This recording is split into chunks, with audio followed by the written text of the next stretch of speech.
stage, hear the vibe. Pumped up to get ready for the fight. Big dreams, one chance, be the star. I'm the winner coming out of the dark. No fear, getting ready for the ride. Yeah, stepping into the light. No limit, aim high. No limit, the prize is mine. Step out as a motivator. Let them know that the weight's up. That's how we know when we level up. Ay, that's how we know when we level up.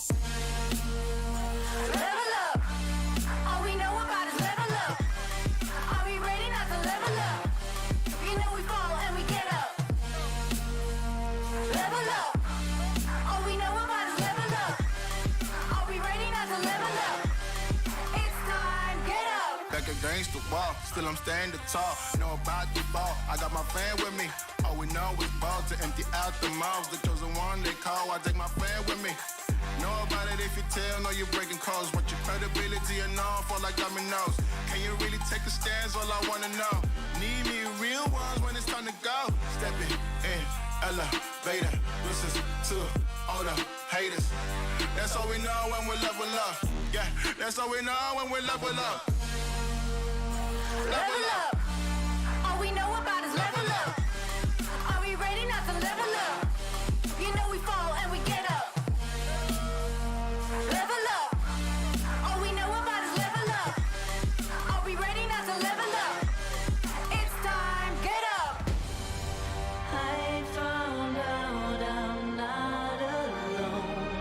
'Cause I'm just like you. There's no failing when we fight. We're not afraid to. Level up. All we know about is level up. Are we ready not to level up? You know we fall and we get up. Level up. All we know about is level up. Are we ready not to level up? It's time, get up.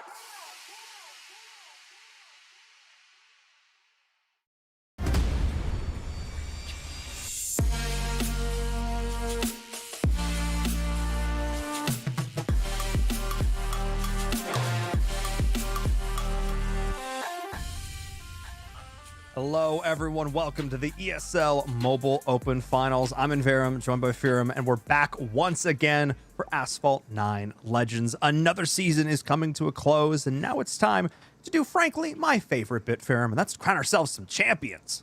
Yes, thank you so much, Paul. It is great to be back, and we have some amazing races for you today. We're going to be seeing the top 4 players on iOS and the top 4 players on Android, both competing for the champion of their platforms. Got a ton of races and a ton of amazing laps today. 100%. And what's cool about this, too, is if you're just jumping in, you're like, wait, we're here in the finals. Wait, what's going on? There have been competitions going on for weeks to lead to this point, and not just for this game, across a ton of different programs. That's really what the ESL Mobile Open it's all about. It's all about giving players an opportunity to compete in mobile esports. Players who maybe never thought that that was really an option for them. We give them a place to try it out, start out as an amateur, work their way up, and hey, a lot of the players we see competing in pro leagues for our various mobile games started here in the ESL Mobile Open. There's a lot going on this season, not just here, but around the globe. So let's take a look exactly how it all works. Welcome to ESL Mobile, the home of mobile esports.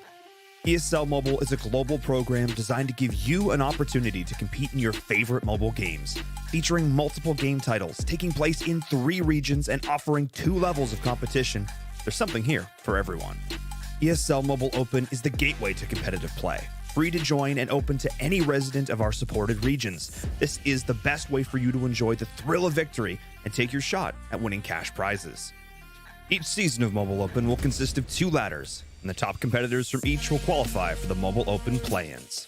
ESL Mobile Challenge is your path to glory. If you are a top competitor in the Mobile Open play-ins, you will earn a spot in the Mobile Challenge season. The top team from each ladder will skip the play-ins and qualify directly for the Mobile Challenge season. This is where you'll have the chance to compete against the best players in your region. At the end of each season, top Mobile Challenge players will compete in the Mobile Challenge Finals to determine a winner and be crowned their region's champion. ESL Mobile is for everyone. This is your opportunity to join a diverse and growing community of players across the world and see just how far you can go. It's all about pushing the limits here in the ESL Mobile Open, seeing how far you can go and how fast you can go, specifically here for Asphalt 9 Legends. You touched on it earlier, Ferrum. We're doing things a little bit differently this time around. iOS is going to compete against iOS, the top 4 players there. Android competing against Android. And basically what this means, at the end of it, we'll have 2 champions. But what it really means is that we'll have more races in store for all you folks at home. And that's really the part that I am most excited about. Let's take a look at our first leaderboard, our first ladder, I should say. It's all about iOS and the top 4 players who've made it here. So we're taking a look at our iOS leaderboards where we have Frog facing up against Quiet Riot and then Eason facing up against Yogg Saron. Actually, some of these players, you may not recognize their names, but Frog and Yogg Saron are actually returning from previous seasons. Frog being Pulsar and Yogg Saron being Wildhair. So if you know anything about those guys, you know that these are going to be some crazy races that they do. Yeah, these are players who have been able to put up incredible performances in seasons past, looking to repeat it here again. I want to note, of course, this is a single elimination bracket, so if they lose one of these first matches, they are down. They will compete in our 3rd and 4th place match, but that's their only shot here, starting off with best of 3s and a best of 5 grand finals. So without further ado, let's get into our very first race here. Let's get into this very first matchup. It's Frog versus Quiet Riot. Ferrum, take it away. We are now with Frog and Quiet Riot on New York City. Pulsar, or Frog as he is here, pulls out a little bit of a lead at the beginning with an early Nitro and takes the yellow Nitro, but Quiet Riot, she does not take that yellow Nitro. So she is opting to take a bit of a shorter racing line throughout, and then Frog is doing more of the, going for more Nitro. And, with this car, I think a lot of times you are actually able to not go for the Nitro as much because its efficiency is just so good. And that's one of the many different things these players have to juggle. When they get these tournaments, when they get these races, it's all about the track, it's all about the vehicle, different routes you can take, different tricks you can do, depend on the vehicle that you're using. So, of course, having that Nitro, trying to maximize the efficiency on that is critical. We'll see if it ends up paying off here for Quiet Riot, though. She's a little bit far behind now. I have to give her props. She hasn't really let Frog extend this lead now, basically staying in exactly the same spot. Still on their screen, so not insurmountable by any means. But what this means for him is that Frog needs to play a perfect race. He can make no mistakes. That is definitely true. While Frog got ahead, Quiet Riot is definitely still within distance of him, and one little mistake could mean the difference. This means that if I were Frog in this race, I would definitely be playing it quite safe. He has no need to go for any crazy tricks that Quiet Riot might want to do to be able to catch up to him. And it looks like that is what he is doing, just drifting around and using the shockwave to his advantage and just really not doing anything that might even give him a chance of wrecking, because he's right ahead at this point. That's exactly it. A wreck at this point would be disastrous. It's all about doing exactly just the bare minimum to stay in the lead right now. And of course, don't get me wrong, he's still putting up an absolutely amazing showing here, but I have to give props. Again, this lead really hasn't extended all that much. Maybe a quarter of a second Frog's been able to extend here as we're turning around these final few corners on this last lap. It looks like this is going to be all she wrote for game number 1, approaching the finish line, the first checkered flag for Frog, and there it is. And that is a win in our first race for Pulsar. He got the early lead, was able to keep it, although Quiet Riot did not fall too much further behind. Both players playing very well in that race, I would say. Yeah, and again, I don't think that the whole race by any means was make or break on not taking a single Nitro boost by any stretch.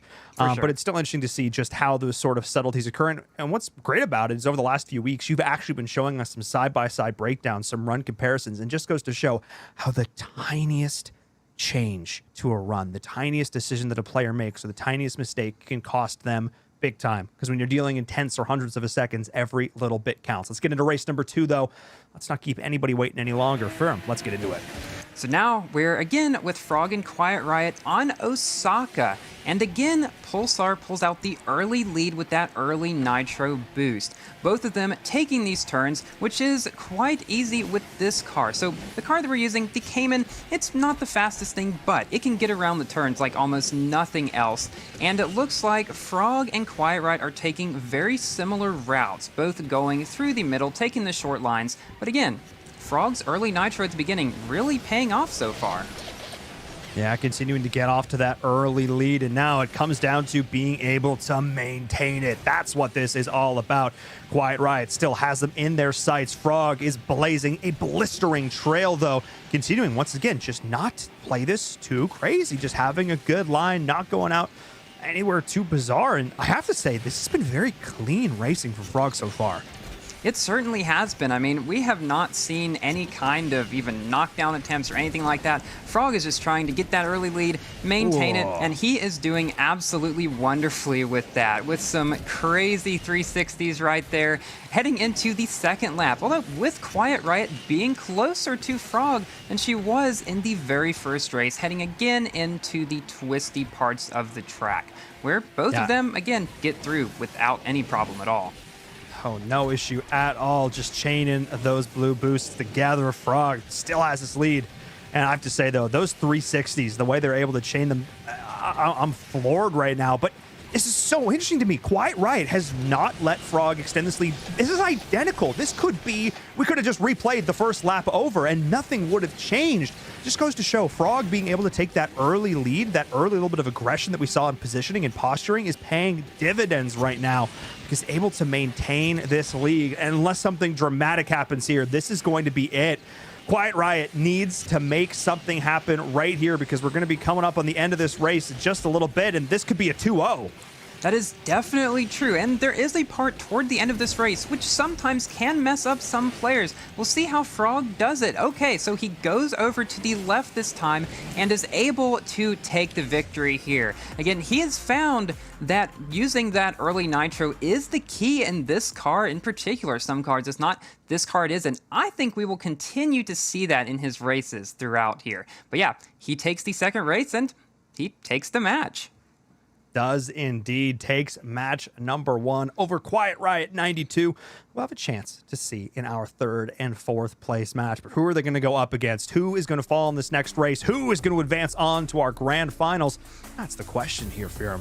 As Eason is taking on Yogg Saron, and I have to have my eyes on Yogg Saron. You highlighted a bunch of their races over the last few weeks, and they are terrifying.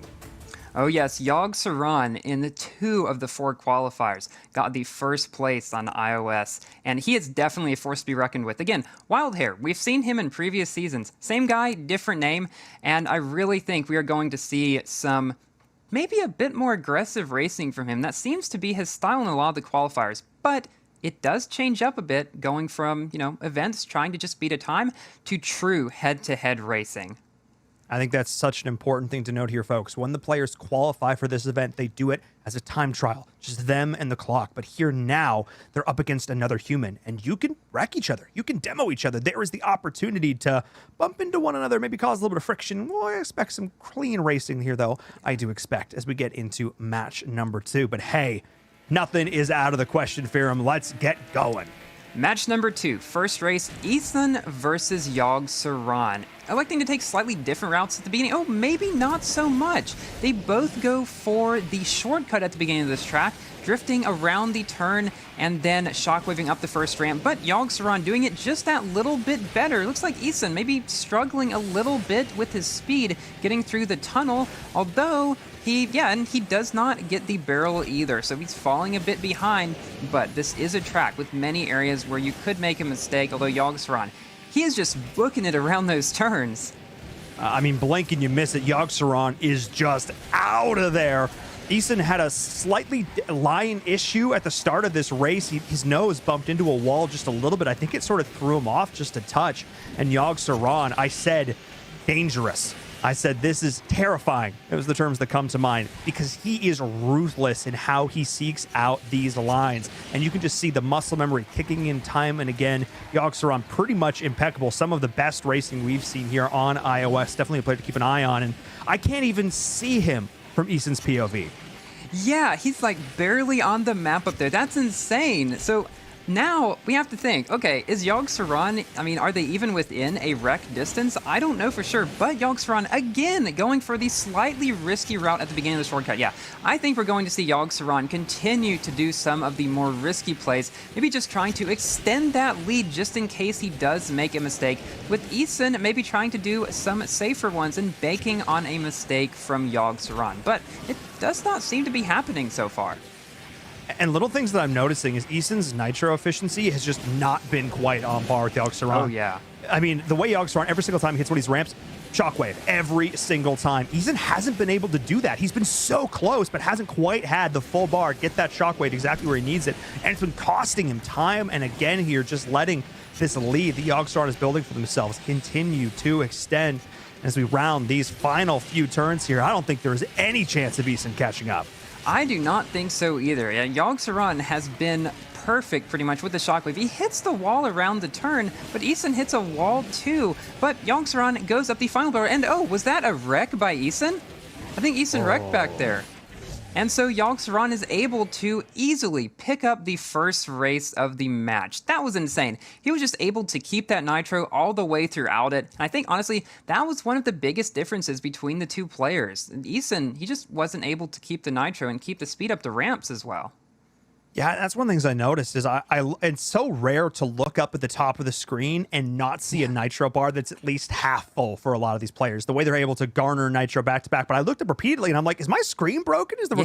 What's going on here? Like, what's with this POV? Because he didn't have the nitro nearly as well. And I think, again, maybe a slight bump at the start, throw off the line a little bit. Oh, it's okay. Shake it off. If you're Eason, shake it off. This is still a best of 3. You still have a chance to come back. Let's get into race number 2. Let's get this going for him.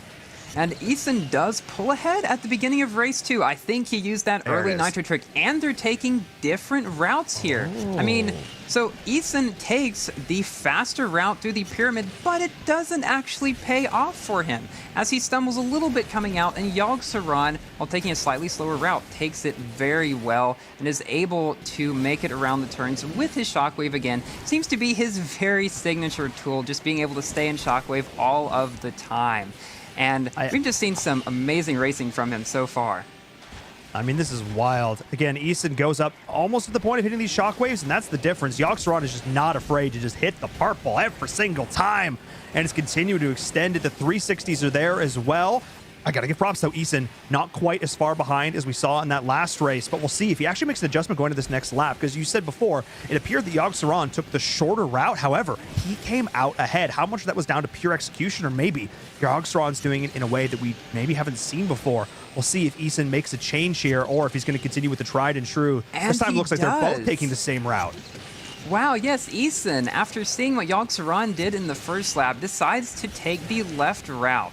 And I don't know if he's closing a lead, but he is still definitely within distance of him. If Yogg-Saron makes any mistake at all, it's over for him in this race here. So Eason, that's what he has to bank on at this point. Yogg-Saron, though, he knows that he's got this match if he just plays very cleanly, doesn't lose a lot of speed on any parts. And so I think that's what we'll see throughout the rest of this race. He's not really going to try to do anything super aggressive. I did actually see a couple of small errors there from Eason, taking one turn, hitting the wall, but not doing so in a way again, in the way that's going to allow you to maximize that speed. And because of that, Yogg-Saron not looking back at all, even hits off the wall as well to get that last second of additional airspeed. I mean, talk about min-maxing. We wandered into GDQ because that was a speed run. That was absolutely crazy. Yogg-Saron, he was hitting everything in that lap.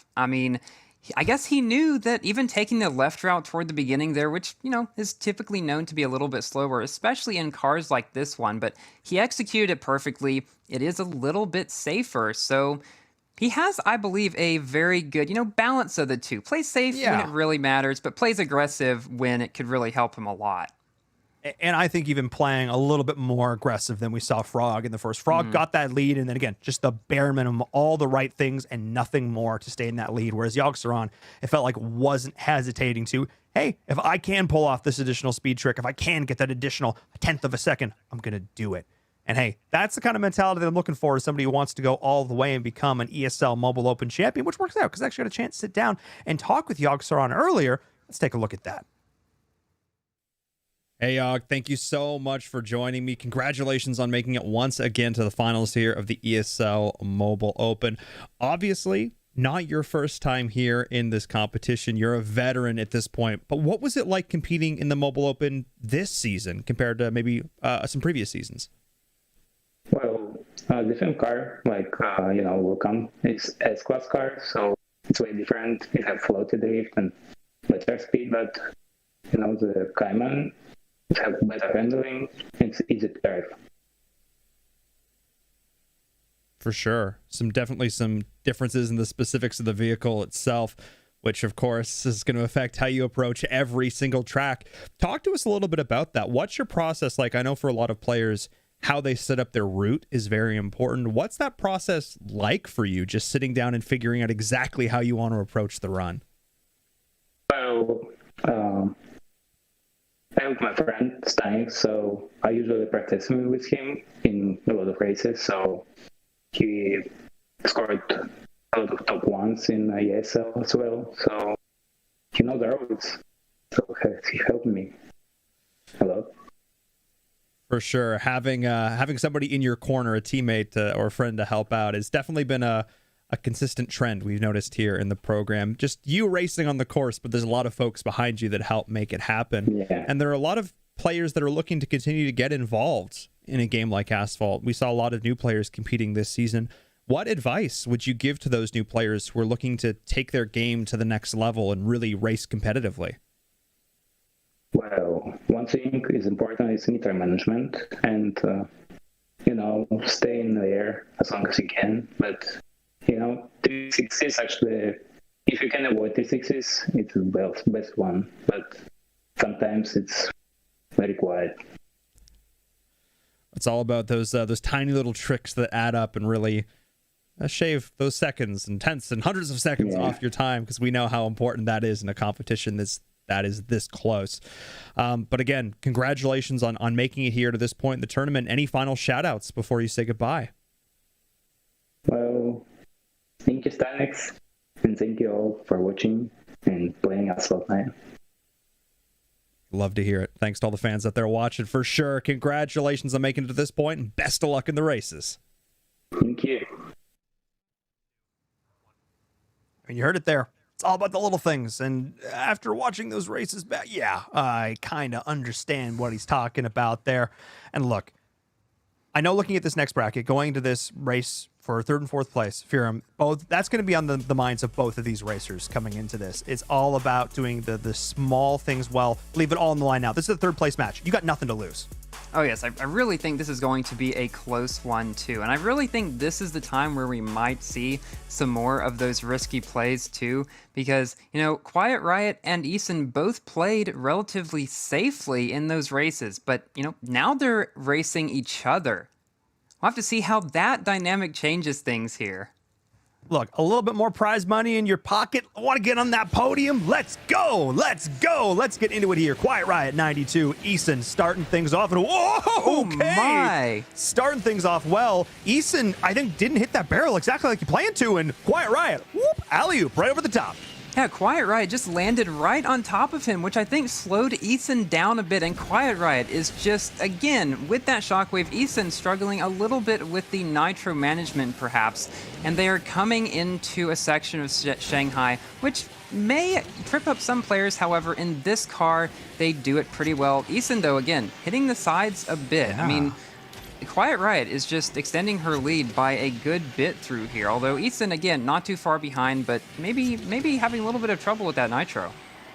Yeah, that line through that section, I remember you covered that in one of your recap videos. Thanks again for doing those. That's great. right. It's all about that line. It's all about getting right on. Basically, you can hit this perfect straight line right down the middle, hit the gold nitro right there in the center.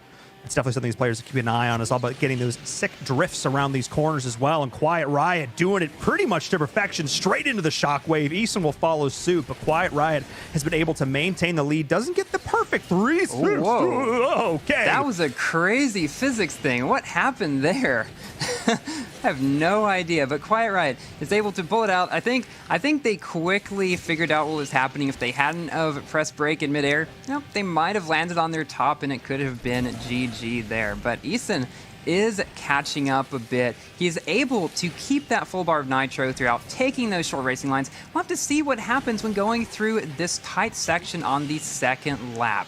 And this time they both do it nearly flawlessly. That was exactly what I was looking for. Eason able to get the follow-up on the blue, and then the gold. It's really, really nice. But of course, Quiet Riot was able to do it as well. She has still been able to maintain this lead. And what this is showing me is time and again, Firam, the first few seconds of these races have massive implications. That has been exactly what's happened so far. Whoever has gotten ahead in the beginning has typically ended up the victor. That's a pattern I've been seeing in these races, and I'll be interested to see if that continues. As Quiet Riot, they both are coming up toward the end of the second lap. Eason catching up maybe a little bit, but Quiet Riot getting a good final turn and ramp and taking the victory here. That was quite a close one. I mean, both of them, again, both very good players. Quiet Riot was able to get that little bit of advantage at the beginning of the race, like landing on top of Eason, which was absolutely crazy.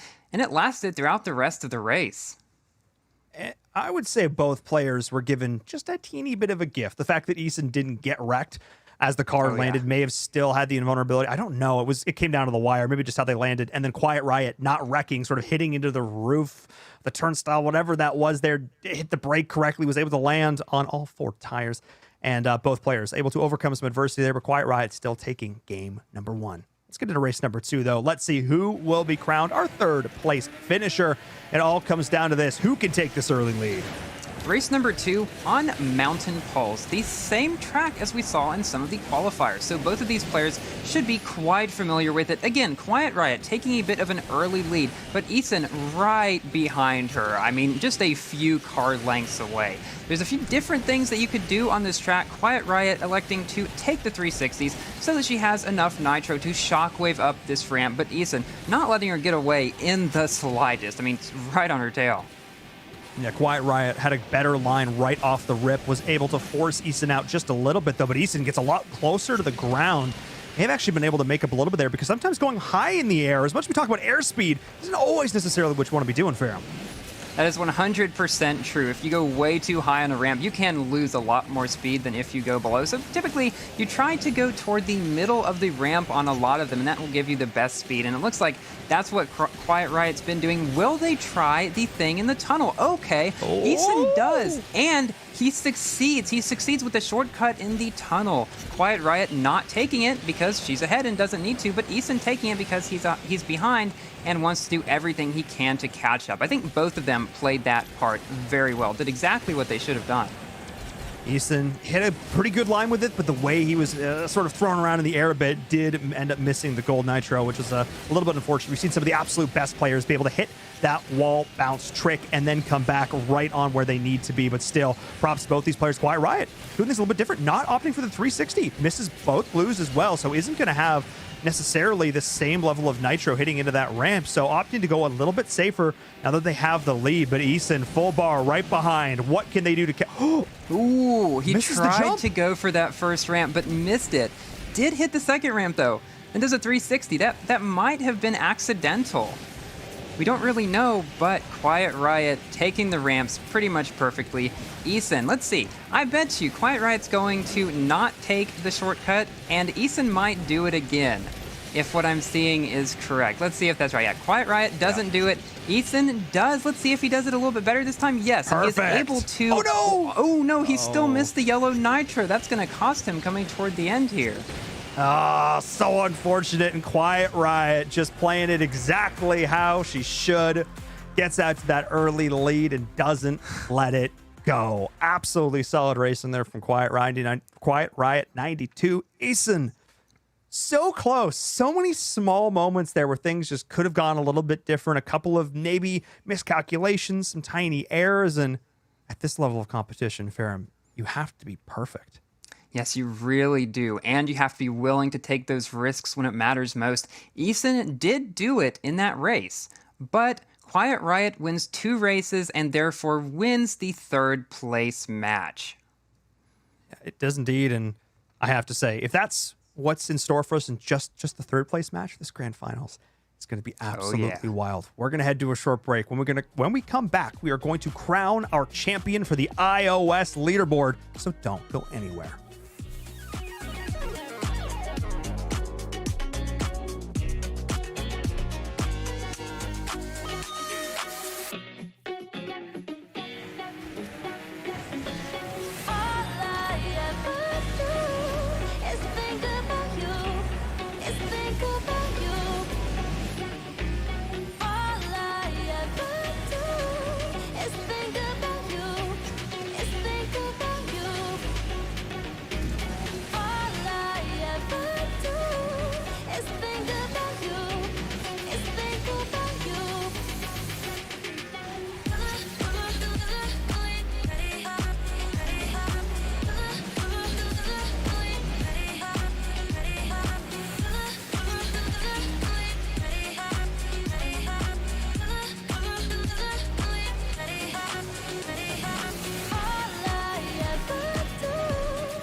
Hello, everyone. Welcome back to the ESL Mobile Open Finals. I'm Inverum, joined by Fearum, and we're here for the grand finals for iOS, for Asphalt 9 Legends. We've already seen 3 fantastic matches so far, but I think, Fearum, this is the one we've really been looking forward to. Oh yeah, that's definitely true. So we've seen so far Frog pull out the first one and then Yogg Saron the second one, both winning 2 races inside their match. So all of the ones so far have been only 2 races, but coming into the finals, we have a set of 5 races for our final match. So it is first to 3 in this case. So that'll be really interesting to see how it goes. I think it's going to be super close. Look, we've had 2-0, 2-0, 2-0. I'm hoping for all 5 games. Oh, yeah, I want to me go too. the distance. So let's see as we get into race number 1, who will draw first blood? As we get into our grand finals here, it is Frog taking on Yogg Saron, or as I've lovingly called it, Frog Saron. Yes, that is like the perfect name for them. And Frog, he's really coming up close. Took a slightly longer line at the beginning, but then takes the ramp over to the left. These players are right next to each other. They could knock each other down if they really wanted to, but it looks like they have decided to play clean. Frog getting a little bit back, but shockwaving instead of 360. Then, oh my goodness. Whoa! Oh my, they hit each other in the air, and Yogg Saron with the shockwave knocking down Frog. That Man, that's the first knockdown we have seen so far, or the first like really big mistake at all. And Yogg-Saron still doing those speed tricks. I mean, it ain't over till it's over. Some small mistakes can still happen. Frog is still trying to take this back, but wow, both those players were neck and neck, side by side, bumper to bumper. I don't have any more similes, and all I know is that that's exactly how I wanted to see this race progress. Both players in midair. What happened was Frog got forced out on the yellow nitro. He had to take a slightly different line. So while Yogg-Saron was 360, he opted to shockwave straight on through, came down, and then they both hit the ramp. One straight off, the other hitting barrels. And that's when disaster struck. But, Ferrum, though it may look bleak here, it's not over yet. It certainly is not, and I don't even think that knockdown was intentional. I think it was just they happened to be right next to each other. You know, that does happen in multiplayer sometimes, but it has given... Oh no, Frog wrecks! And so... All right, now it's over. Man, he's pretty far behind at this point. You know, anything could still happen, but right now it's looking pretty good for Yogg-Saron heading into the tunnel on the second lap. Although he does bump a few walls a little bit. Yeah, and Frog, I think just wrecked the third time? Yeah, well, Frog, I think he's having a little bit of trouble there. So this is what I was a little bit concerned about. One wreck like that, you can shake that off. That's something that you can overcome, but still, the nerves are going to be a huge factor here. A second wreck in the third, that to me is almost, I'm not saying it's tilt, but I'm not saying it's tilt. Frog cannot let this get to his head. Both of these players are veterans. You may not recognize the name, but they have been competing in mobile open competitions for quite a while now. They know what's on the line. They know what's at stake, and Yogg-Saron is continuing to put up a pretty darn solid performance here as well, extending the lead. And I think at this point, if you're Frog, it's just a go next. Ooh. Okay. He even took a really risky barrel at the end. If that had failed, he probably would have still won, but I think he may have been a little bit overconfident in that part. However, it still worked out for him. And Frog, he's down one, but there are still four. I mean, there could be four races left to go. Yes, potentially four. He still has a big chance to come back and knock this one out of the park. As we go into race 2, we think everybody wants to win the first one. Everybody wants to be up 1-0, but it's not the end of the world. This is the opportunity to tie it up. I'm looking out at Frog taking a very early lead here, has been able to establish a slightly better line. So how the tides have turned now. Let's see what Yogg-Saron can do playing from the back. And Frog doing exactly what he's been known for, just using that early nitro at the beginning. Boom! Oh. Wow! And then Yogg-Saron using the shockwave, able to go up and then get a shorter racing line, but then he goes a longer way. And this is just crazy. They're going back and forth at the beginning, but Frog has pulled out a little bit ahead. He's about half a second ahead, if I might say. And, you know, he really has to play it safe at this point, but if there's anything that he could do to extend his lead, he definitely wants to do that, because he knows, I bet, how dangerous Yogg-Saron really is. Coming right up next to him, oh my goodness, I thought for sure that was going to be a knockdown of some kind. Both of them, they just traded places to what is going on? They are on top of one another. This is the craziest race ever. This is insane. This is the closest, most physical racing we've seen in, now 7 seasons of mobile open competition. This is nuts. How has nobody wrecked? Yes, that is absolutely insane. Yogg-Saron maybe just a little bit flustered, hitting the walls at a few points. Although Frog doesn't get the barrel, giving Yogg-Saron a little bit of a chance to catch up a bit closer, taking all the nitro bottles to get that shockwave. And, you know, at this point in the second lap, it's looking very similar to how it was at this point in the first lap. Frog a little bit ahead. He really has to play it safe at this point. I think that Yogg-Saron is going to try everything he can to catch up, because he is not going to let this go without a fight. And this is the exact portion on that first lap. The Yogg-Saron was able to do just that, able to creep back millimeter by millimeter, but they're flying by the seat of their pants right now. Yogg-Saron needs to try and close it out here. He needs to try and find an advantage from one ramp to the next. Hit the 360 as well. We're coming up on the end of this. Keeps it going, but Frog can hold on to that lead. 1-1 in the set. Frog not saying die. He completely nailed that. I mean, after that first race, You know, it'd be very easy to get flustered, but he completely held it down, held it through all of the second lap. Yogg-Saron definitely not being without a fight, catching up very close at the end, but it was just enough for Pulsar. You know, that early lead again, coming into play here. He loves to do that. Look, my heart is pounding just watching this. I can't imagine what it's like for the racers in the moment trying to deal with this. Let's keep it going.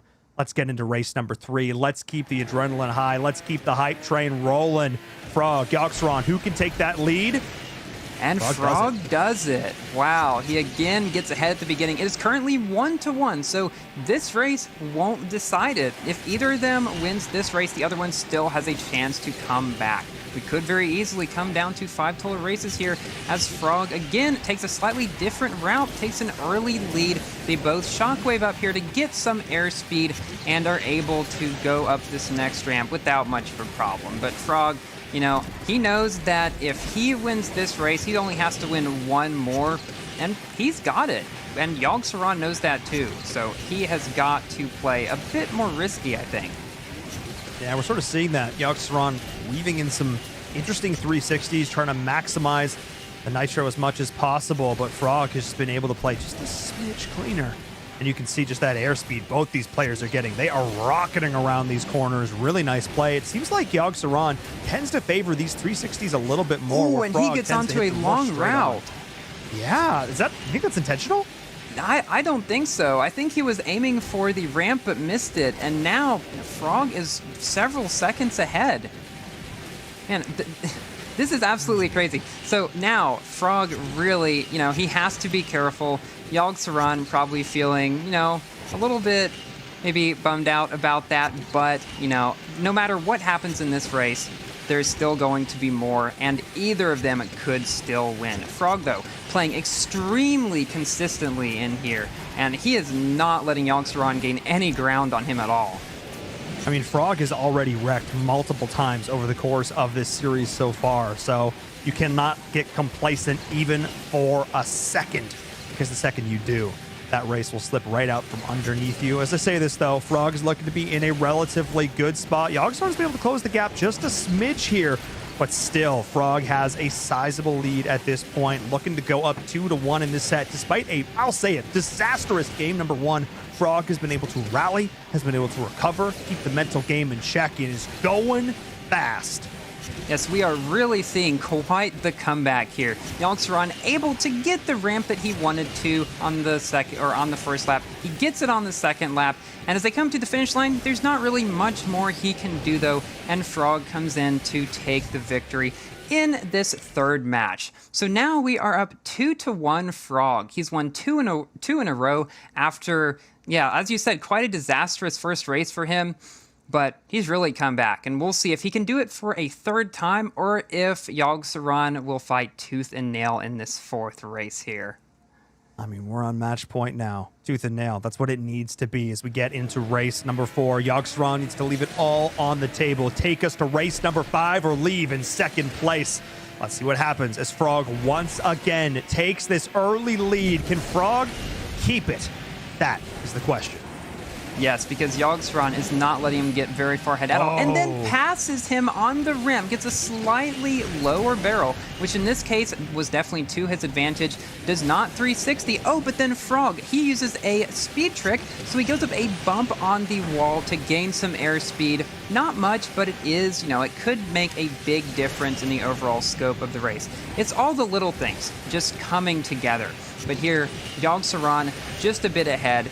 He has to win this race if he wants a chance of winning on iOS, and he is definitely going to do anything he can to keep this lead.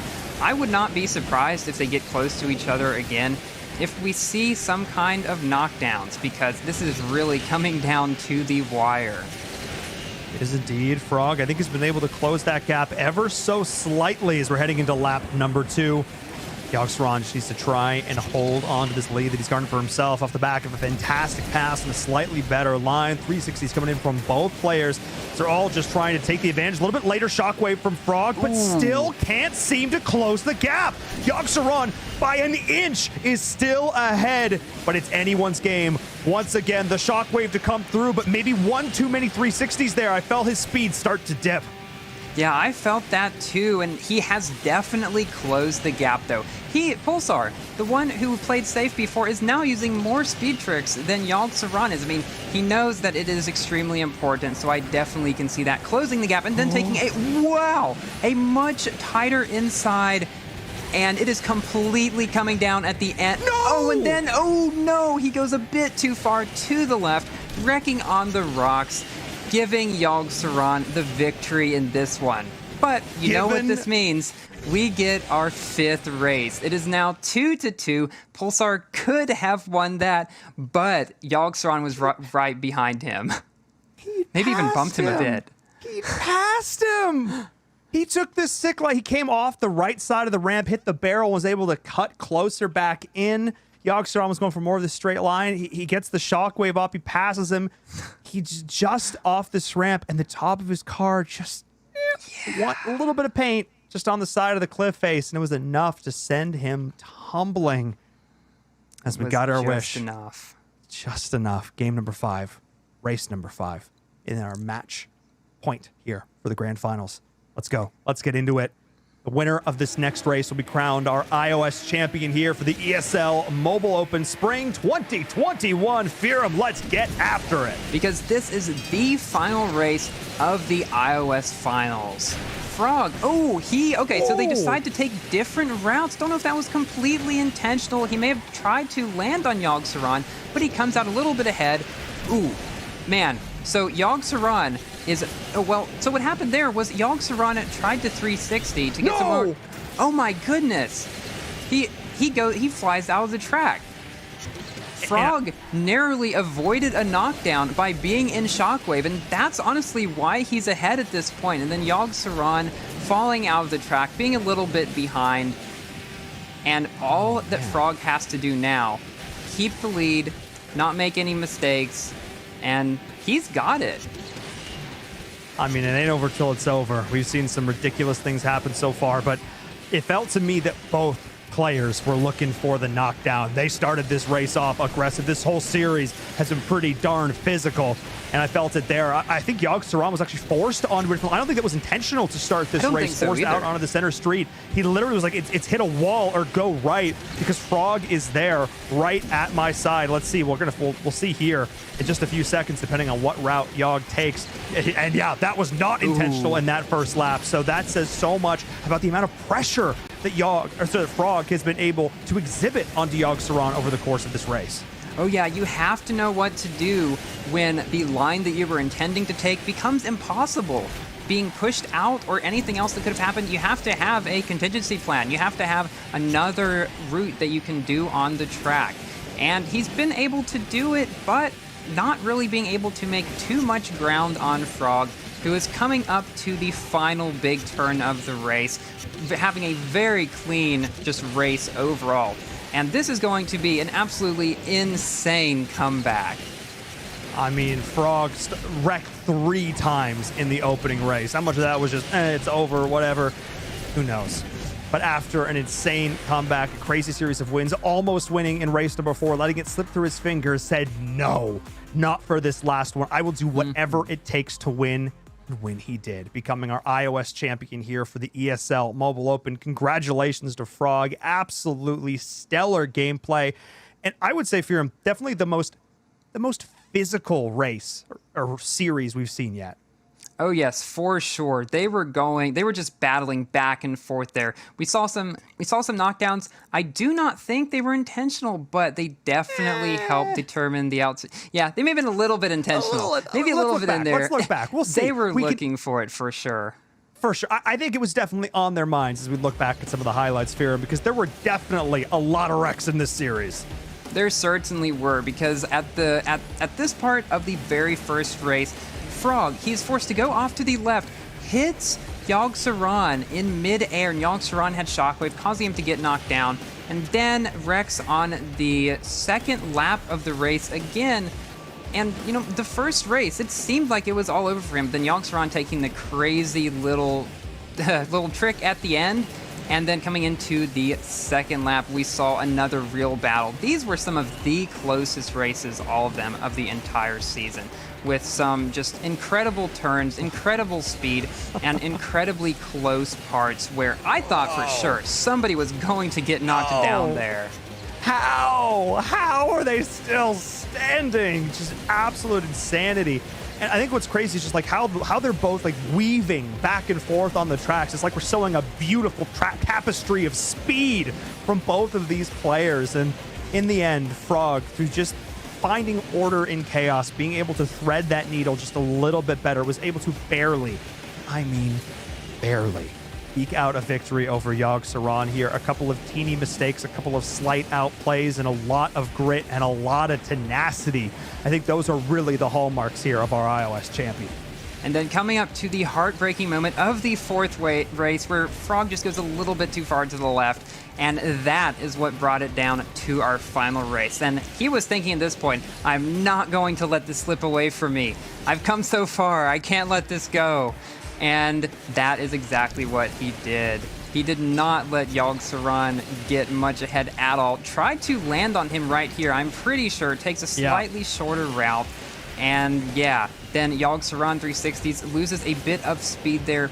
And then he gets a little bit of a physics bug, I think, maybe. Oh, Did physics come into play here? it kind of looked like it. He hit the ground. They sort of bumped up again. Couldn't quite take the ramp like he wanted to. Crashed into the wall. And unfortunate there for Yogg Saron. But Frog, again, able to keep composure through all of it.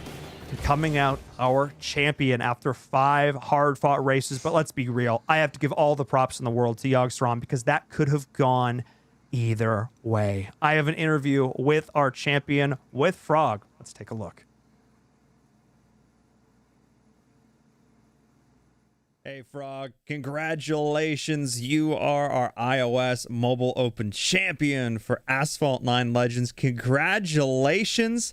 We've seen you at finals before, but this is your first victory here on our virtual big stage. How does it feel to be a Mobile Open champion?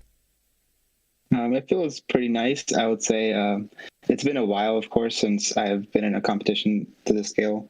Of course, it's different online, but yeah, it feels nice to be able to, come in first place and pull it off in the finals, and a little bit relieved at the same time.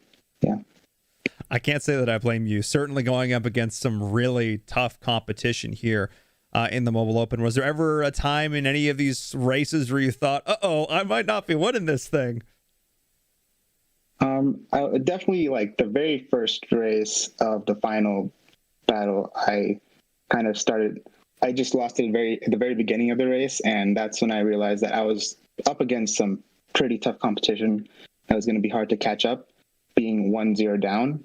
But and also, like, later on in the competition when Yogg was getting pretty close to me, coming up on my tail, it was definitely, like, nerve-wracking throughout the entire finals, and it was very close, and there was no guaranteed winner at any point. So I think it was pretty much the entire finals that was pretty nerve-wracking. I mean, to be fair, though, as a spectator, that's basically the best is what we can ask for. It's always neck and neck. If we knew who was going to win, there'd be no fun in watching. But no, it was certainly some really awesome matches here. And again, going forward, hopefully more Mobile Open competition for you. And one of the things we've really noticed this season was there's a lot of new faces sort of joining us here in the competition. How does it feel knowing that there's sort of this next crop of up-and-coming, really talented competitive racers hot on your heels? It's actually, like, it's pretty refreshing to see all these new competitors. I mean, of course, it's great to see competitors like Elite Joe and Zoma and people who we've known for years pretty much at this point competing in these competitions. But to see new blood in the competition also is very refreshing. And it also brings us kind of like an ambiguity as well, because we have no idea how well they're going to perform on stage. It could be just another competitor, or they could just be a really strong contender for finals for the victory. We've seen that in the past with the Black Shark series and the Vodafone 5G Open. So yeah, it's pretty interesting, and it keeps the competition going, I'd say. Yeah, always keeps you on your toes. Never rest on those laurels. Got to keep moving forward. Got to keep getting better. And clearly you've been doing just that here, able to secure the win. So congratulations once again. Any final shout outs before I say goodbye? I just want to, I don't think I would have been able to win this, I would say, if I wasn't able to practice with my teammates and close friends online. We kind of played some races offline together, talking about the different tracks, different strategies to take with the car. And without those like tips and tricks last minute, pretty much, I probably wouldn't have been able to secure the win. So I would really want to just give a shout out to my team and all my close friends online. Yeah, that's all. Awesome. No, again, you out there racing on the track. There's a lot of work that goes into refining those routes and getting that checkered flag at the end of the day. So congratulations once again. Go celebrate your victory. Thank you so much. Thank you for having me. I mean, you see it there. I like that response a lot. The new crop of talent coming up, refreshing. It is indeed, knowing there's a new series of racers looking to usurp some of these top dogs up there at the top. And one of those ones we have to keep an eye on, of course, is Elite Joe, who's going to be coming up next on our Android ladder. We're going to stop down for a few minutes here, head to a short break. When we come back, right into some more races, so don't go anywhere.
Hello, everyone. Welcome back to the ESL Mobile Open Finals. I'm Inverum, joined by Firum, and we just witnessed some sick races. The iOS leaderboard, the ladder is concluded. Frog walking away as our champions, and Firum, we got to witness some sick matches.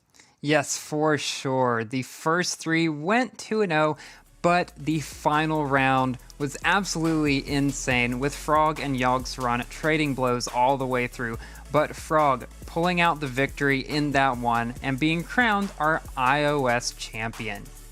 I have to give a lot of other props to the racers who made it here to the top 4. Yogg-Saron put up an incredible fight, and Quiet Riot and Eason in 3rd and 4th place respectively certainly showed their chops as well. Some serious competition here on iOS. But now, let's change things up. Let's look toward Android. Let's look towards these next 4 competitors: Elite Joe, Daniver, and a couple of representatives from the old RPM. We got Proud Papa and Justin. A lot of familiar faces here in our top 4. For sure. And Elite Joe, since he has won 3 so far, been in 5, he is going to be one of the top contenders, I feel. But all of these other players, RPM Justin competed in some so far as well. And he has seen some very consistent runs all throughout. So I really think this is also going to come down to the wire. Probably just as close as the iOS ones for sure. 3 out of the 4 players have made it to our finals in past seasons. And of course, Elite Joe. I'll talk about him as we get into our very first race here up against Daniver, the winningest player in ESL Mobile Open history. Nobody has put up as many wins as Elite Joe, and he's looking to put on a repeat performance here, and Daniver's in his way. What can you do, Daniver? You got to be huge to take on a competitor who's this tough. You truly do. And it looks like he is doing his very best, having gotten ahead around the final turns. Although Elite Joe pulled ahead at the very beginning, Daniver getting slightly in front, but then Elite Joe getting that shockwave and being able to get ahead again. And this one so far, this has got to be one of the closest races in one of the original matches in the bracket so far. And then Elite Joe just getting quite far ahead. He's taking those turns the best that he can. Even though Daniver got a little bit ahead at the beginning, Elite Joe is managing to stay ahead. Yeah, but it's not by a lot, though. Daniver's still out in his heels, and a lot of it came down to that beach section, taking a slightly different line around the rocks there, and Elite Joe getting a slightly lower line off of one of those ramps. And now it's all about conserving boost going around these corners here. Elite Joe is doing a great job of extending this lead as much as possible, though, and Daniver, bit of a struggle bus, needs to try and catch up, but Elite Joe is not giving him any openings. Yes, Elite Joe is playing his absolute best. He knows that he has done amazingly in these before, but I'm sure he also knows that some of these new players, as Pulsar said, are just coming up out of the woodworks and being amazing racers, and he knows that he will have to play his very best to go up against them. But then Daniver having a little bit of trouble on the beach, maybe not going off with as much nitro as he could have there, getting a little bump on the ramp, and Elite Joe just absolutely flying through here, not making any mistakes at all. Very, very clean. Yeah, this is just sort of the hallmark of Elite Joe. Elite Joe is sort of one of these. He'll take risks. He'll pull off the tricks, make them look good, make them look like they're not a risk. That's sort of what it's all about here, not being afraid to go for those crazy plays. Daniver has still been able to hold on relatively well, but I think it's sort of the bit of that mental game. It's once you lose your opponent, once they're no longer in your sight, and you have that thing to sort of aim for, to try and surpass, to try and supplant, it just gets a little bit tougher. As Elite Joe turning those final corners will take race number 1 here. Daniver looked really solid in some of those opening moments, but one small mistake let Elite Joe pass, and Elite Joe said, peace, we'll see you next time. Yeah, Elite Joe was looking for any opportunity he could to get past after being passed in the beginning by Daniver, who took a very, very good line at the very beginning there. That really came down to the wire. But in the end, Elite Joe was able to take the victory. Daniver maybe not taking the best route at the very end there, but that is only the first race. We have possibly 2 more between them. We do indeed, and this will be the next one. Daniver looking to take us to game number 3. Not afraid to go bumper to bumper with Elite Joe to start this off, but Elite Joe able to take a very slight lead here, maybe Elite being a little bit more aggressive with the nitro. And interesting, this is the same split that we saw Frog and Yogg-Saron take before. Technically, in theory, Daniver should be having the faster line, but no! Elite Joe once again coming out ahead. So, Firam, are you maybe reconsidering which route is absolutely faster? This is twice now that the player that took the outside route has ended up ahead. I might be. There is not that much difference, and I do know that the right route is a little bit trickier to pull off perfectly. So maybe it is better in these tournaments when it's real multiplayer and you cannot, you can't just play it over again. to take the route that is maybe slightly longer, but easier to do properly. Elite Joe did that. It definitely paid off for him as he is coming up, as they're both coming up toward the end of the first lap, with Elite Joe being a bit in the lead. But Daniver not too far behind, closer than he was in the previous race as well, as we head into the second lap. And it'll be interesting to see what routes they take this time around. Yeah, let's see if Daniver does the same. Oh, Interesting. they This time it's both Elite go Joe in there. going on the inside. Everything is changing. All my expectations thrown out the window. And maybe now that Elite Joe, maybe so, you're right. The outside route, maybe a little bit less risky, maybe slightly longer. But now that Elite Joe knows he's got the lead, he's more willing to sort of push. Ooh, he almost wrecked. And then Daniver was did out wreck. of the track, I think. Yeah, Yep. Elite Joe, he was on top of things there. He was going to go on his top, but he hit brake, saved it, and it paid off for him. Daniver not quite so lucky, coming toward the end of the second lap as they head into the last tunnel with the big turn around. And Elite Joe coming up to the finish line, not really much that can stop him at this point. Will he try anything crazy like Yog Saran did? No, he doesn't. He takes it safely to the finish line to take the second race. And that's the first match. Daniver played very well, but Elite Joe just able to get those inches here and there all throughout. Even though taking very different routes, he was able to get it in the very first match.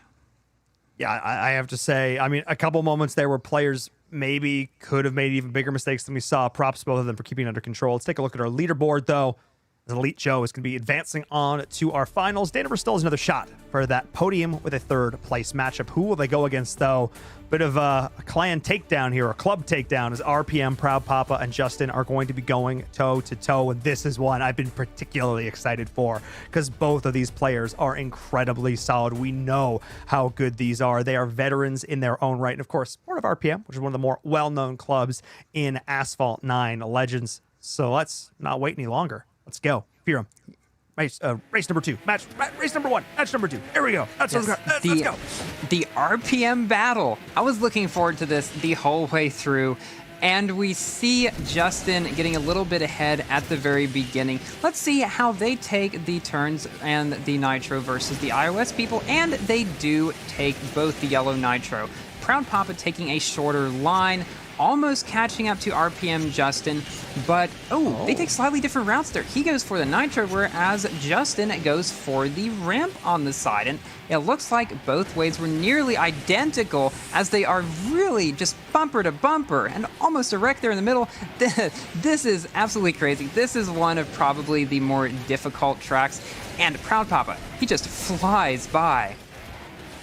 Hits the ramp, hits the shockwave, hits the lead, and Justin having a bit of a struggle there to get the Nitro back up where it needs to be, and his speed is just dying. I'm seeing it withering away, and Proud Papa's continuing to extend the lead, hitting a 360 there just to make sure he has enough boost to hit the shockwave off the ramp.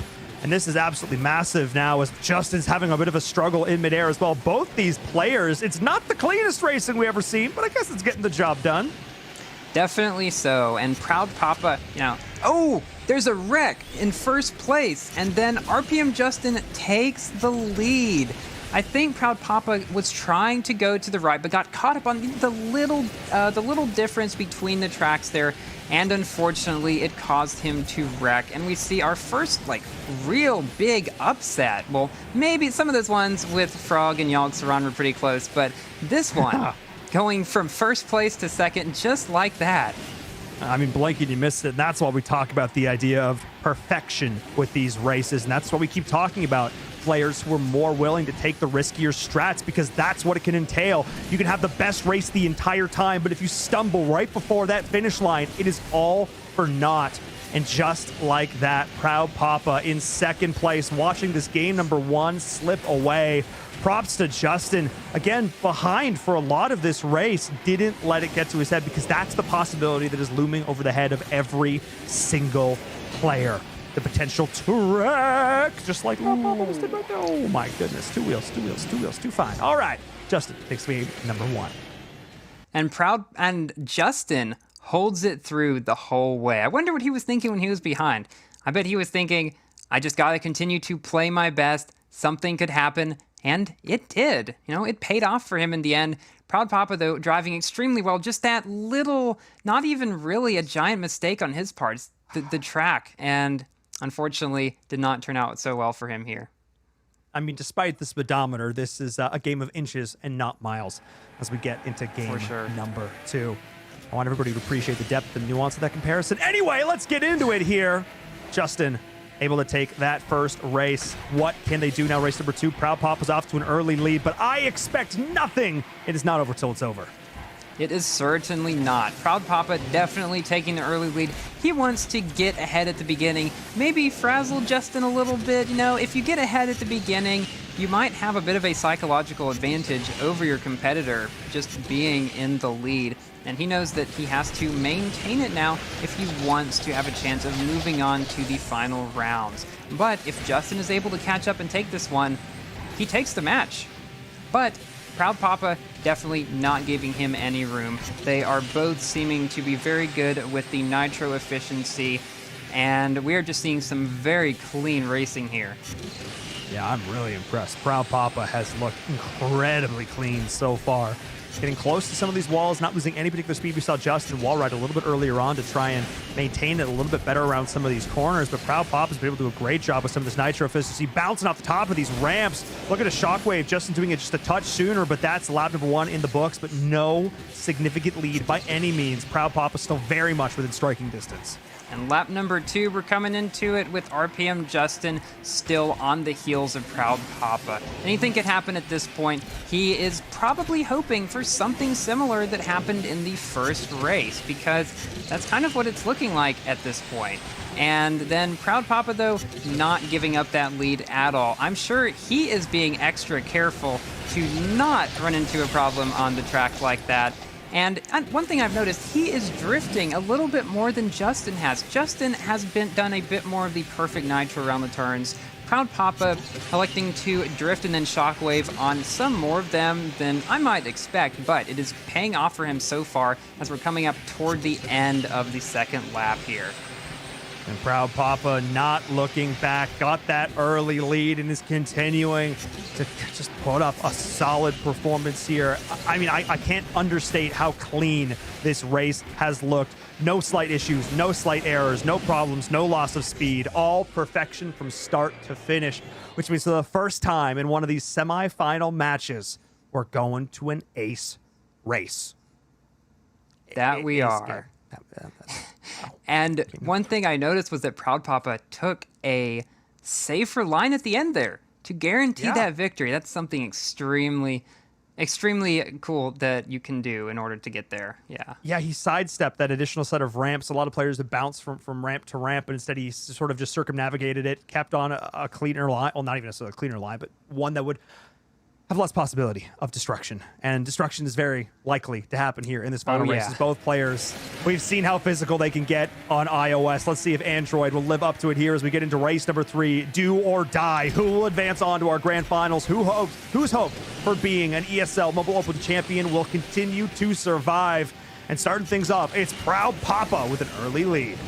He certainly has. He used that nitro at the beginning, which was definitely to his advantage. RPM Justin going slightly wide on the first turn. They're both able to do their 360 off that ramp, and they are using just about as many speed tricks in the book on this track as they can, both of them, because they know that the other one can do them.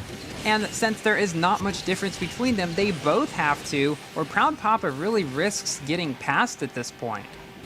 And I think this is the time when Proud Papa would love to just, rest on his laurels. I've got the lead. I just need, again, the bare minimum in order to maintain it. Not against somebody as good as, so clean on the barrels. You have to push the envelope every single time. The second you give an inch, they will take that mile. And Proud Papa has not looked back, continued to maintain, and I would even say extend his lead. Yes, that is absolutely true. Heading into the second lap, they take this turn the same way with the perfect nitro down the inside. Their racing lines, one thing I've noticed, have been very similar throughout this race. Both of their lines and their laps have been almost identical to each other. And that is why RPM Justin, he almost has an issue there, but he's able to hold it through. at some parts where they might have issues, they don't, and they're able to make it through. And I think Justin is catching up to Proud Papa. Look over there on the map. That little yellow dot, it's almost right inside the red one.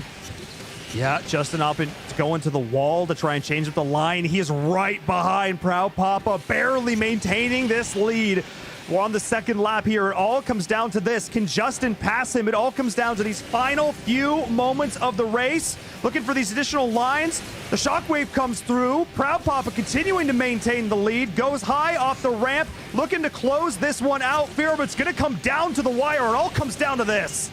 It is, and Proud Papa is able to go all the way through that, doesn't make any mistakes toward the end, is able to pull it completely through.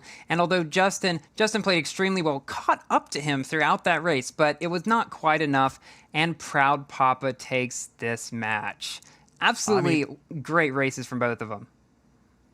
And remember, this was a reverse sweep, not really a thing in a best of three. Proud Papa went down in game number 1, was able to come back 2 races in a row, took it all, absolutely stellar. We have an interview with Proud Papa celebrating that win, looking towards the grand finals. Let's take a look. Hey, Proud Papa, thanks so much for taking the time to sit down and chat with me. Congratulations making it back here. Obviously, no stranger, we'll put it that way, to being here at the finals for the ESL Mobile Open. Talk to us a little bit, though, about how it's been competing this season. It's been awesome. I mean, we had great races, switched the car up from the Lycan to the Porsche Club Sport. Times were very close. Tracks were awesome. It couldn't get any better. It was great.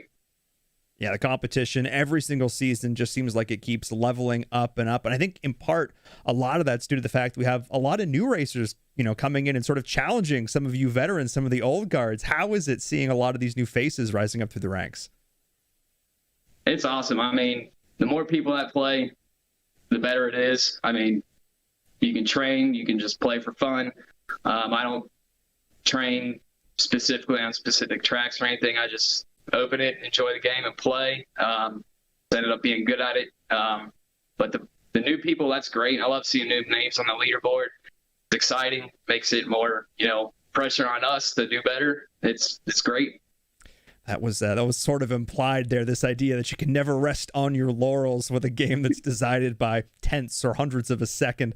And, sort of speaking about that, we talk about these new players, even talk about the idea that you can really just have a great time playing casually.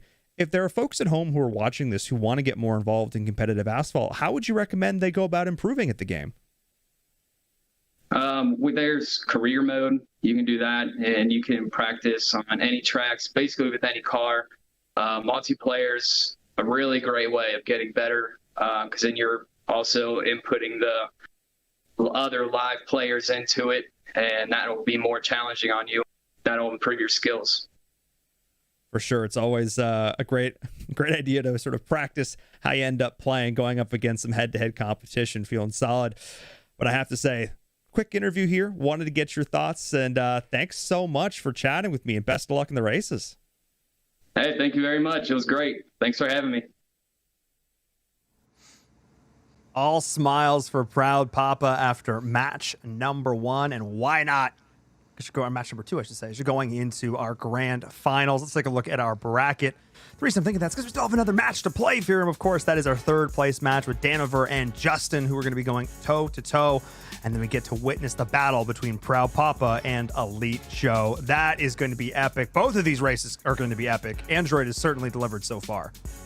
Oh, they certainly have. And Daniver versus RPM Justin, going to be a crazy one. Daniver pulling out that very early lead against Elite Joe in that first race, just unable to maintain it throughout, though. And then Justin being very consistent all the way through, just a little behind.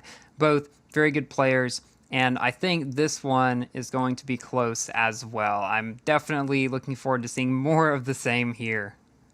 Absolutely. Let's get into it. No further ado. I think RPM Justin probably has to be the favorite going into it, just given the history, of this player in the competition. But Daniver, some of those things we've seen from him so far, I wouldn't rule anything out, especially given the fact that he was able to get position on that ramp. And Justin, was that cancel on the barrel intentionally, you think?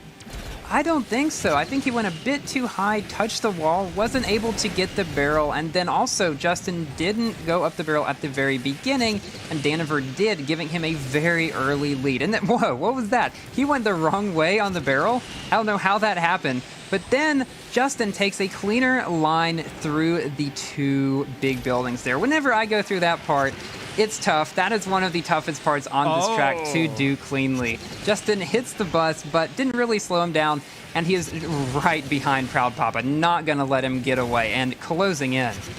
I mean, you're looking for that near miss, and look, don't ask me how physics work when a car can take out a bus. We're not questioning these things. We have a little bit of a desire to go fast, as it were, as Justin's still hot on the heels. And yeah, that's slight. Again, Daniver's early game aggression. I have no other way to state it other than that. Not afraid to just get on the right line and fight for it, tooth and nail. Paying off for them in a big ways. They've been able to maintain the lead. The same thing we saw against Elite Joe, except this time, RPM Justin hasn't been able to take it back. With a slightly different look in terms of line. Let's see if maybe this time he can get it done. Yeah, I think he's definitely going to try as much as he can. One thing I have noticed is that neither of the players is going for the risky riding on the median in the middle at the beginning, as we saw in the events, because that is something that would not really gain you too much time and could lose you a lot if you do it incorrectly. So both players in this case taking safer routes, with Daniver again getting that very early lead, something that we have seen him do previously and something that has typically paid off throughout the event. Not every time, though. Justin could definitely still bring it back, as he is right on the heels of Daniver. Yeah, Justin did miss that yellow boost in the middle of the long S section, though. And that's little things like that that you need to get when you're trying to claw back a deficit like this. About a second lead right now for Daniver, who's just looking to close this out. Hits the shockwave, looking towards these next series of ramps, coming around these final turns. The finish line is in sight, and Daniver is going to take race number 1. And again, I had an Daniver expectation gets coming it. into this. Yeah, not mine either. If Daniver was playing against anybody but Elite Joe, would have been interesting to see. Maybe how that made this final race would have looked a little bit different here. But ooh, spiciness in our 3-4 race here. Justin's got his work cut out for him if he wants to try and take us to a race number 3. Let's go, Pyram. Let's get back into it. He definitely does, and Justin, being the great player that he is, he gets pushed out of the yellow nitro by Daniver. Daniver is not going to let Justin. Oh no, Justin! What? He goes a little bit too far to the right. So on that barrel there's a wall, and if you hit it too hard, you will wreck. You have to go low, but you can't go that low. But it's not that he's not that far behind. He's still catching up even with a wreck. This could still go either way. I'm floored. This is the best recovery from a wreck I think we've ever seen. It's like he didn't wreck at all, but Daniver, oh my, the back and forth from one ramp to the next. Clean aerial performance. Justin, though, still hot on the heels, and I'm floored. I'm floored, Pyram. If he hadn't have wrecked off the start of this, they would be literally side by side. They'd be looking into each other's windows. Absolutely, Paul, and it could still come down to that as Daniver runs out of nitro while RPM Justin still has it. They both go for the risky play on the wall, both taking it extremely well. I wonder if they're going to go for it on the second lap. That'd be quite interesting to see. Daniver, again, running out of nitro a bit, and Justin is catching up. This could be a real comeback. He's primed to pass him, and that's what we're seeing right now. Are you out of your mind? But Daniver underneath. Oh, my goodness. A slightly better line, and they're side by side. Right next to each other. Goodness. What was I saying about looking in each other's windows? But somehow, some way, Daniver's been able to take the lead right on back. But then Justin catching up really close to each other. Man, that was an amazing comeback from Justin, still right on the heels. Taking a little bit of a wide racing line, which is to get the second barrel here. Sometimes you have to go a little bit slower earlier to go a lot faster at a later bit in the track. And that is what they are both doing here. Both taking the same barrels. RPM Justin going a bit lower with Shockwave. Ooh, I thought he was about to try to land on him, but Daniver still maintaining that lead. Yeah, Justin took a slightly incorrect line off the back of that jump, didn't hit the blue bottle. when he hit that landing. Daniver was able to do so. What looked like for a second Justin was able to pass. As now Daniver continued to try and extend this lead, taking it all the way towards the end, looking for a 2-0. But no, it's so close. But Daniver still gets it. A 2-0 finish there at the end. But that was so close to a game number 3. Justin, a hair's breadth from catching up. Proud Papa hit something at the very end of the race, and it almost cost him the victory there. They were super close, but he does take the victory there. Again, very close races, and definitely props to RPM Justin for that. But Proud Papa gets Yeah, I mean, but both of them ended up getting some sort of victory there. Daniver taking the 3rd place, RPM Proud Papa onto the finals. So RPM still being represented up there, I should note. Props to Justin as well, though. Despite the 4th place finish, absolutely incredible races from all the players involved. We're going to head to a short break. When we come back, it's our grand finals for Android here for the ESL Mobile Open Asphalt 9 Legends. Do not go anywhere.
Hello, everyone. Welcome back to the ESL Mobile Open Finals. I'm Inverum, joined by Fearum, and we're here for the grand finals for Asphalt 9 Legends for Android. And I can't say enough good things about the races so far today, Fearum. They have been so good.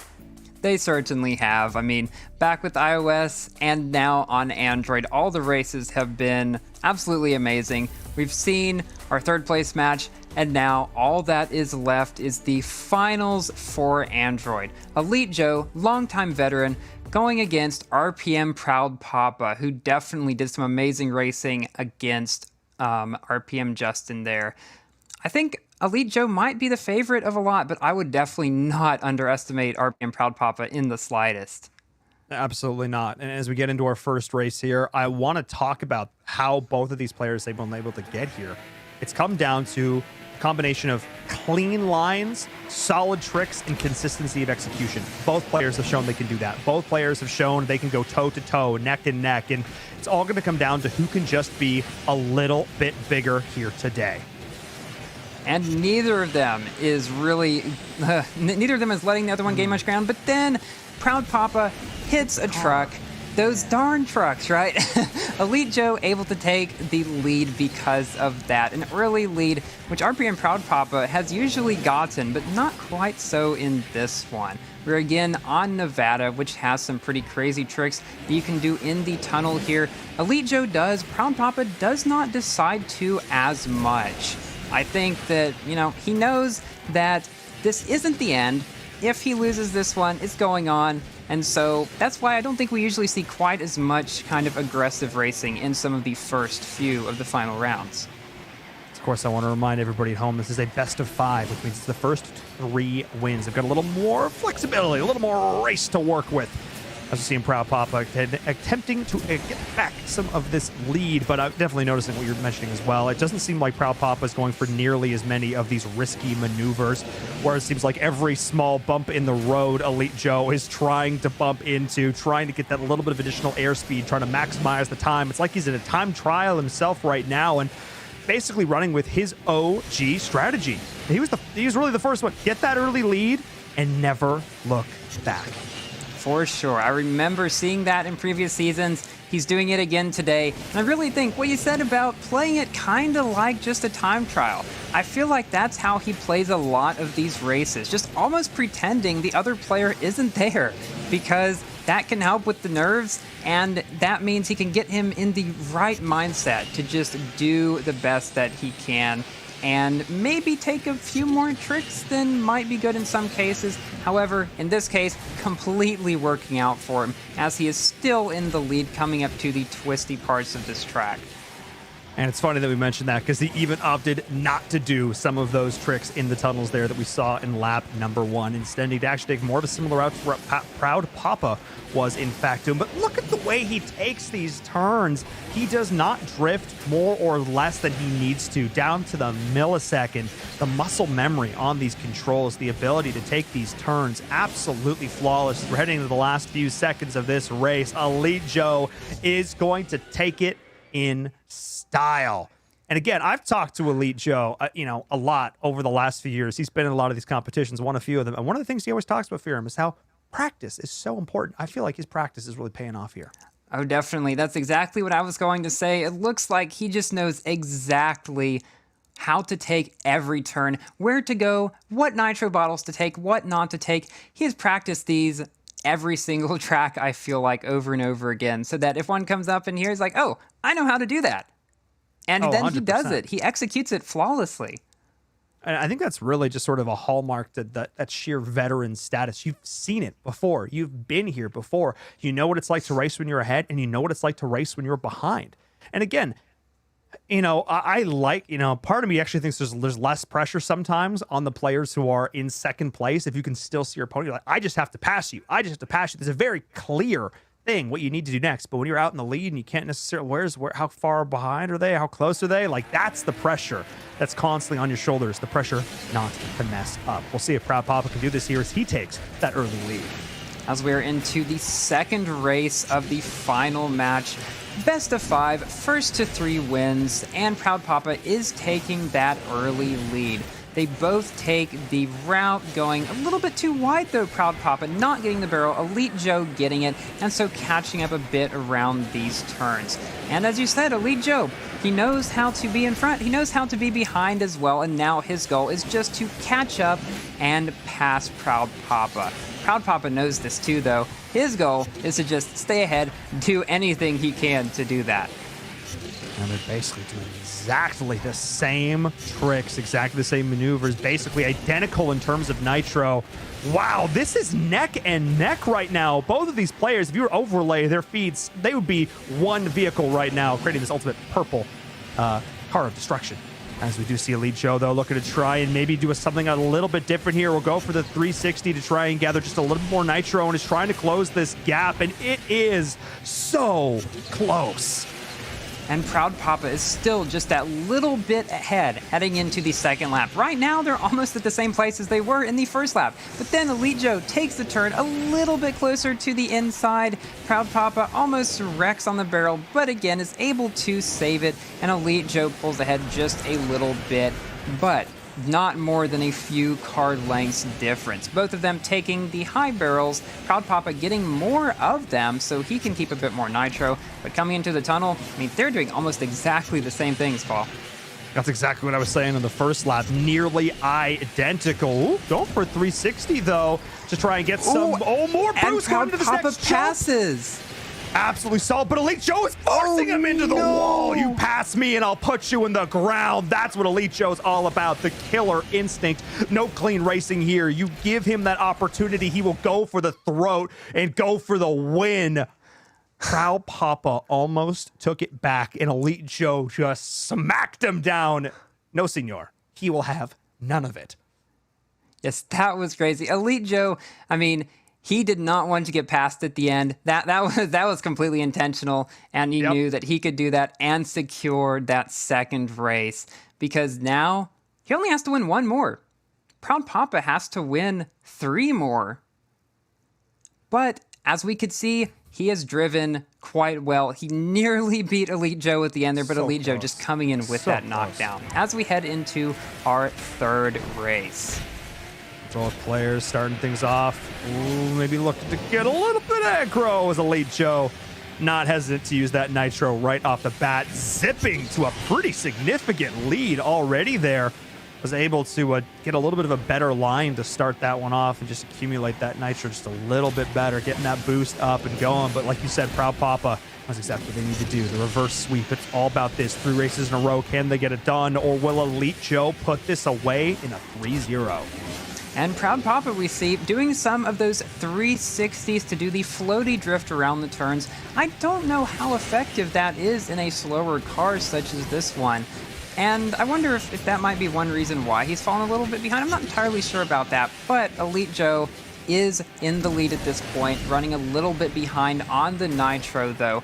Although, the thing is, if you're able to keep just that little bit of nitro to go up the ramps, to keep your speed, you're pretty much good to go. And again, both of them following almost exactly the same racing lines. Both these players know exactly where to go.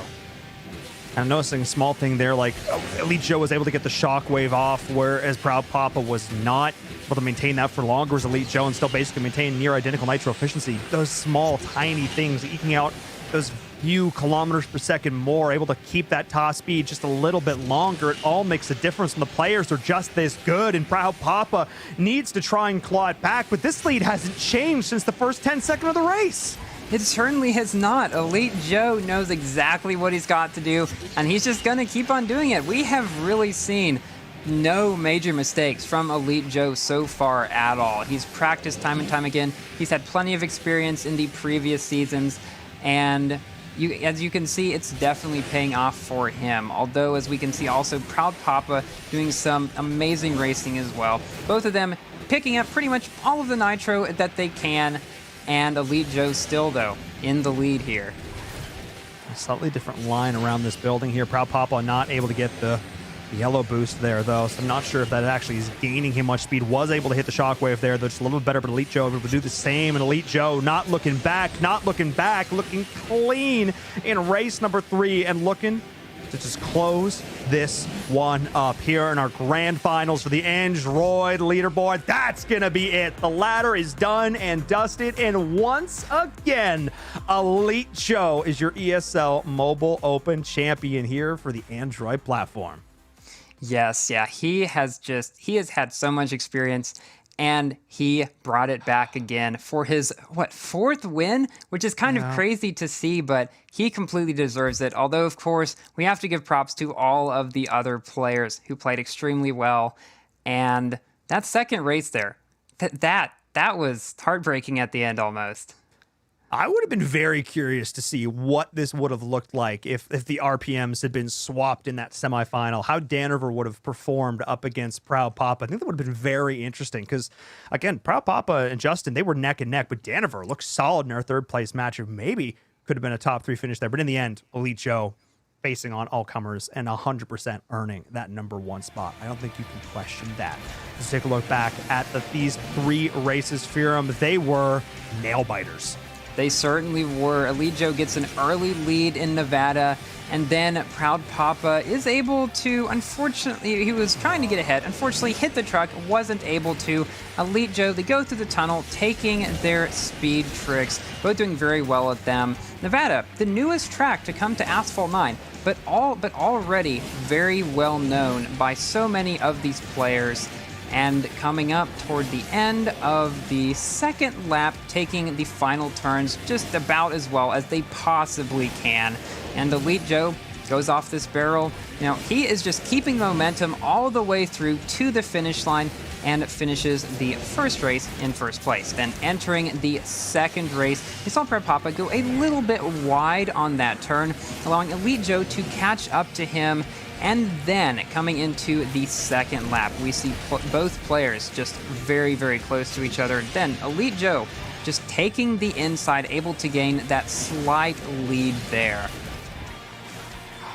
And it was all about that, forcing Proud Papa from being able to get the clean barrel. Eventually, though, we see Proud Papa pull off this lead. We're thinking it's all going to be over, but then Elite Joe just says no. I mean, it's like he was holding that back the whole time. He's like, don't make me use this. I feel like he definitely was.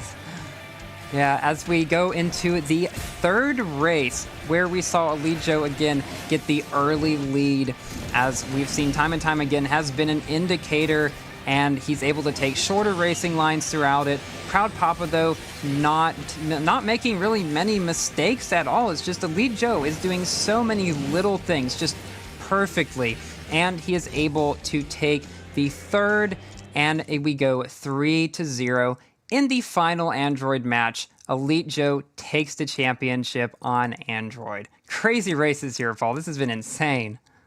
And it's so interesting, and it kind of reminds me of one of my favorite Star Trek quotes, which is, it's possible to make no mistakes and still lose.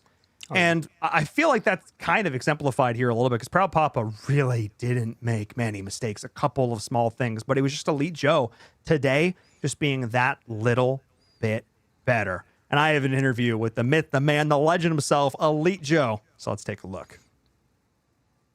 Hey, Joe, thank you so much for joining us. First and foremost, congratulations once again. You are an ESL Mobile Open champion for Android.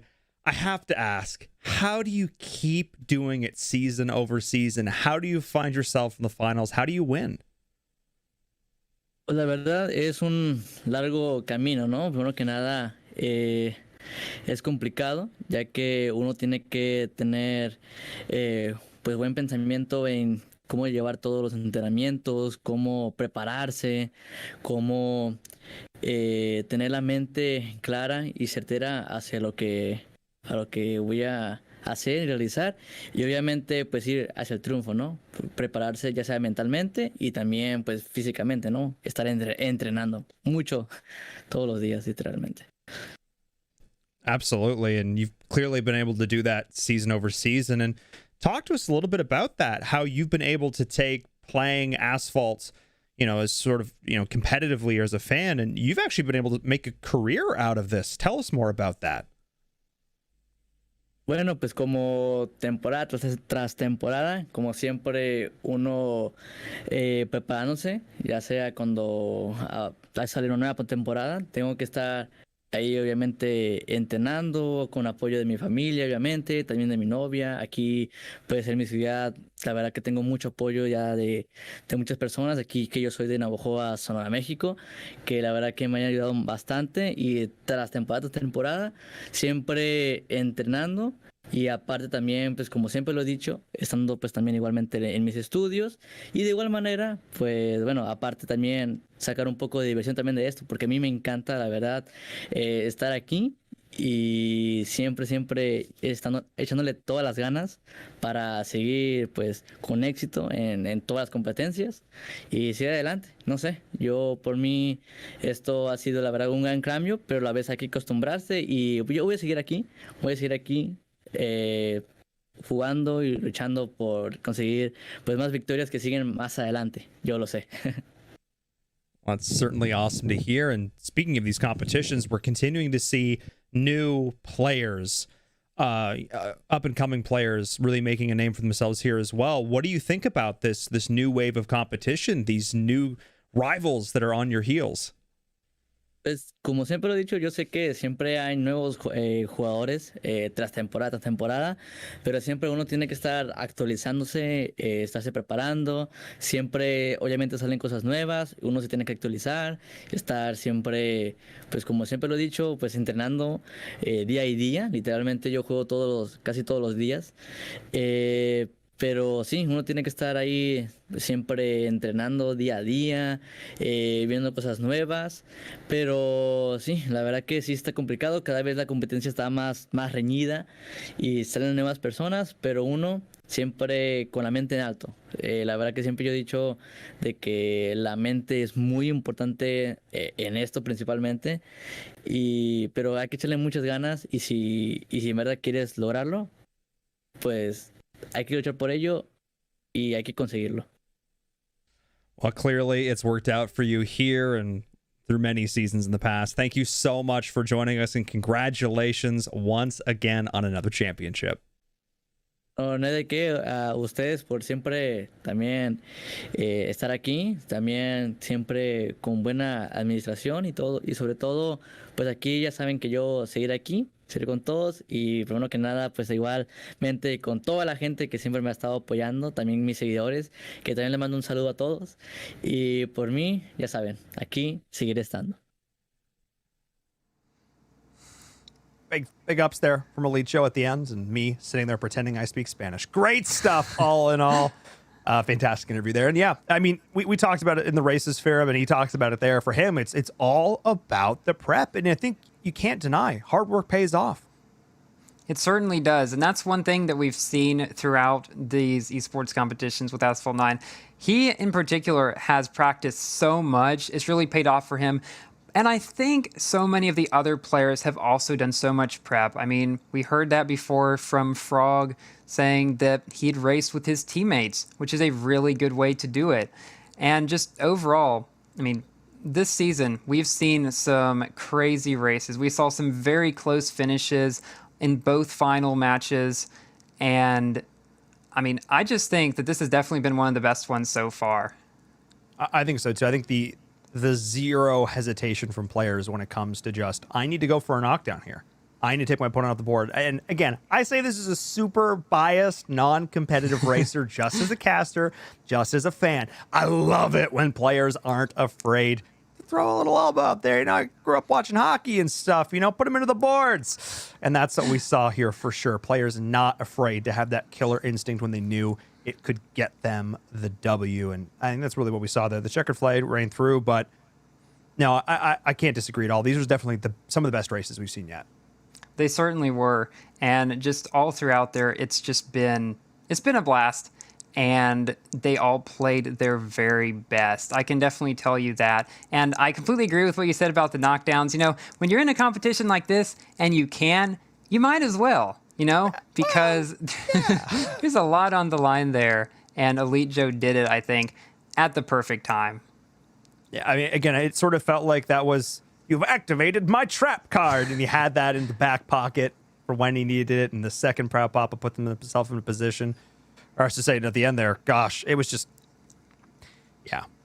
exciting to see. But you know what? If you want to make sure you don't miss out on any future races, any future competitions, follow us on social media, !social in the chat. There will be more Asphalt 9 Legends in the future here for ESL Mobile, and you are not going to want to miss out. If you haven't tried the game either, I highly recommend checking it out. It is a ton of fun.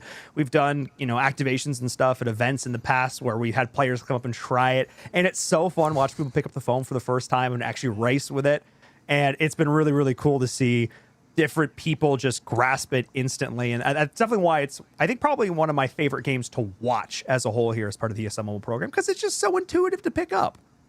It really is. And I think that's one of the things that people really enjoy about it. And one of the things that I really enjoy about it. I mean, it takes a while to gain that skill, but it's pretty simple to just pick up and play. And it's so fun that way. 100%. And if you're looking to up your game, you saw a flash there on the screen. Check out my boy Furum over on YouTube if you want to up the game to the next level. And speaking of game, this isn't the only one we've got for you today. Asphalt 9 Legends is in the books. We put a bow on it, have ourselves some champions. I'm going to say goodbye to you, Furum. Thank you so much for joining us. We're going to take a short break. When we come back, PUBG Mobile. 16 teams will enter, and only one will leave as your champion. Back in a few.